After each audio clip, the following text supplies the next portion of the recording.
బంగ్లాదేశ్లో ఓ హిందూ మహిళపై అత్యాచారం జరిగింది. 36 ఏళ్ల అలీ అనే బంగ్లాదేశ్ నేషనలిస్ట్ పార్టీకి చెందిన వ్యక్తి బాధితురాలపై అత్యాచారానికి పాల్పడ్డాడు. గమనించిన కొంతమంది గ్రామస్తులు అతడిని పట్టుకున్నారు. కానీ అలీ వారి నుంచి తప్పించుకొని పారిపోయాడు. అత్యాచారం జరుగుతుండగా కొందరు దుర్మార్గులు బాధితురాలని వీడియో తీశారు. ఆ దారుణ దృశ్యాలను సోషల్ మీడియాలో పోస్టు చేయడంతో ఘటనపై తీవ్ర విమర్శలు వెలువెత్తాయి. బాధితురాలు ఆ వీడియోలో వేడుకుంటూ కనిపించడం అందరినీ ఆందోళనకు గురిచేసింది. హిందువులపై జరుగుతున్న దాడులను నిరసిస్తూ సమ్మిళిత సనాతన్ పరిషత్ ఆధ్వర్యంలో ఢాకాలో మానవహారం ర్యాలీని నిర్వహించారు. అలాగే మహిళా హక్కుల కార్యకర్తలు పార్లమెంటు సమీపంలో పెద్ద సంఖ్యలో నిరసనకు దిగారు.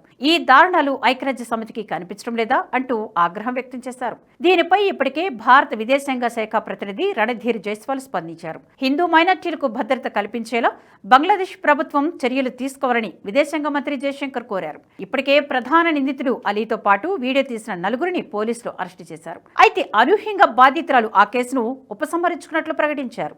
ఉద్రిక్తతలు నివారించి శాంతి కోసం ఆ విధంగా చేస్తున్నట్లు చెప్పారు.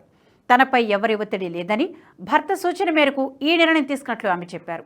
ఎలాగూ అవమానం జరిగింది కదా, కేసు కొనసాగిస్తే పోయిన అవమానం రాదు కదా అని ఈ నిర్ణయం తీసుకున్నట్లు ఆమె తెలిపారు.